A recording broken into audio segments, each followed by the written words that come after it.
welcome back. 18 minutes after 6 South Africa tonight. Good to be with you. I'm Gareth Edwards. Over to the United Kingdom now, where Charles III has been formally proclaimed the King of England. The ceremony taking place at St James's Palace just a few hours ago. Charles III has promised to serve the nation in the very same way as the late Queen Elizabeth II, his mother. She was on the throne for 70 years. Our UK correspondent Olly Barratt still covering the story for us from inside the United Kingdom. Hello to you, Olly. We'll talk about what the plans are for the new king in just a moment, but breaking news on the funeral arrangements, I understand.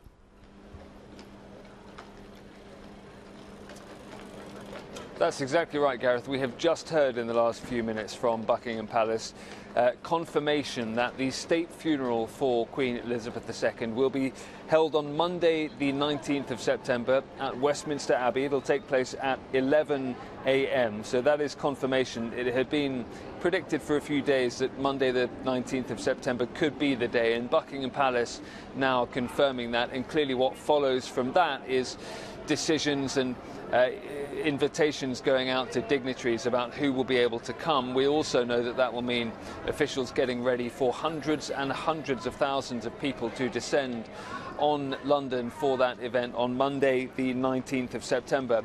We've had some other detail from the palace as well about what's going to happen in the next few days. On Sunday, tomorrow, the Queen's coffin will start to make its way from Balmoral. It will leave Balmoral, where she is at the moment and where she died, and it will make its way to Edinburgh, the city of Edinburgh, where it will lie and rest, and some people will be able to go and visit her coffin when it's there. Along the route from Balmoral to Edinburgh, there will be various public viewing opportunities. The palace is very aware that many members of the public will want to see the hearse as it goes past and pay their tributes in some way. So again, expecting vast crowds tomorrow, Sunday, as the Queen's coffin in a hearse makes its way from Balmoral to Edinburgh.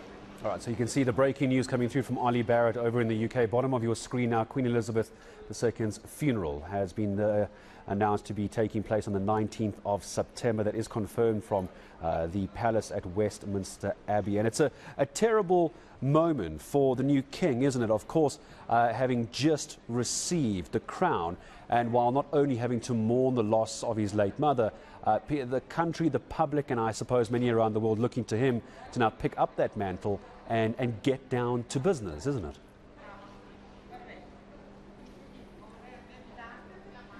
That's right, and getting down to business actually in the next few days involves some events which revolve around the Queen and her coffin and her lying in rest in Edinburgh. So what that means is we've actually had this information too from the palace, that there will be a service on Monday September the 12th at St Giles's Cathedral.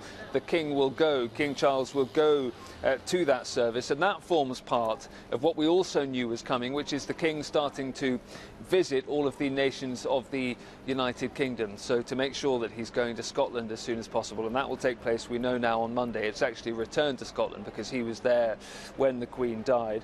We also know from the latest plans from Buckingham Palace that he'll travel to Northern Ireland on Tuesday, September the 20th, the day after the funeral. So you can see his plans already starting to take shape to make sure he gets out across the United Kingdom, gets down to business, exactly as you say. Can we talk for a moment, Olly, just for those who perhaps haven't tuned in for most of today? That's now what's happened with the newly coronated king as well, and the funeral arrangements. I'm sure we'll get more details as to the actual minutiae of the arrangements closer to the time. What about the rest of the family? Ordinarily, what happens with the royal family members?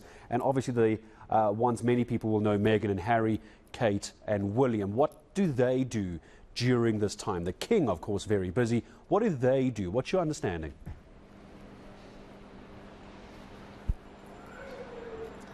Well, it depends which of those royals you are. Today we saw Princess Anne, for example, attending church in Scotland along with Prince Edward and Prince Andrew and members of their family. Those are the royals that are still in Scotland. Today William was in London for that proclamation ceremony for the King, which was effectively him being recognised by the state as the new sovereign. William now lives in Windsor, where I am now, and we expect that he's probably back here now, and he'll be taking part in various events in the coming days, including, we think, in Westminster when the Queen's body makes it to there. there in the middle of next week, where she will lie in state for 4 days ahead of the funeral. Harry and Meghan, we don't know. They are staying in Windsor, where I am at the moment, as well. We don't know whether they have any plans to take part in any of the events over the coming days. But of course, they're no longer working royals, so they wouldn't be necessarily required to or expected to. You have to assume that Harry and Meghan will attend the funeral on Monday the 19th of September. They were only in the UK, actually, as a matter of chance, in terms of the coinciding with the death of the Queen. We expect that they will remain in this country until the funeral on Monday the 19th at least.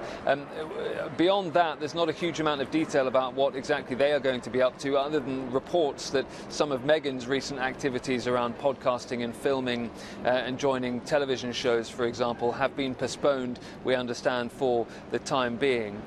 We've also heard, by the way, today from Prince William, a first statement from him, now the Prince of Wales, of course, since he lost his grandmother, and that's how he reflects it in his statement. He says, "I've lost a grandmother." He said, "I knew this day would come," but he said, "It will be some time before the reality of life without Granny will truly feel real." And he says, "I will honour her memory by supporting my father, the King, in every way I can." Of course, when we look at the scale of the royal family and the love and the outpouring from many quarters of the UK and around the world, Ollie, come the 19th of September, it's ordinarily a work day, I'm sure.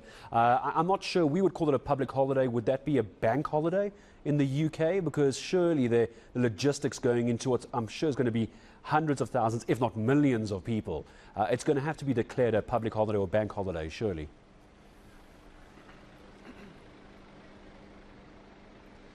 Indeed, during the proclamation ceremony earlier, the King approved exactly that. We didn't know the date at that point, but he said that whenever the state funeral took place, it would be, as you quite rightly say, a bank holiday, a public holiday. Now, that doesn't necessarily mean that every company and organisation in Britain is going to honour it, so not everyone will get the day off work, but a lot of people will do. And that also takes us to a crucial point on the funeral celebrations being the wrong word, but the funeral proceedings in London on that day. Officials have no idea how many people are going to turn up, other than that it's going to be a very, very large number indeed. There's been speculation in the past that it might be the first time ever that London actually becomes completely full, enough people to really bring the city to a halt. So huge challenges potentially for authorities in things like public transport and policing if large amounts of people turn up. And that applies not just to Brits wanting to be there, but tourists who are already in the country, and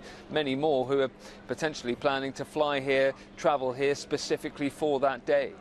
You can imagine how London is going to look. It's busy at the best of times. Imagine now on the 19th of September that breaking news from UK Correspondent Olly Barratt, the state funeral for the late Queen Elizabeth as well. And Ollie, and as I say goodbye to you as well, I just saw this for the first time, that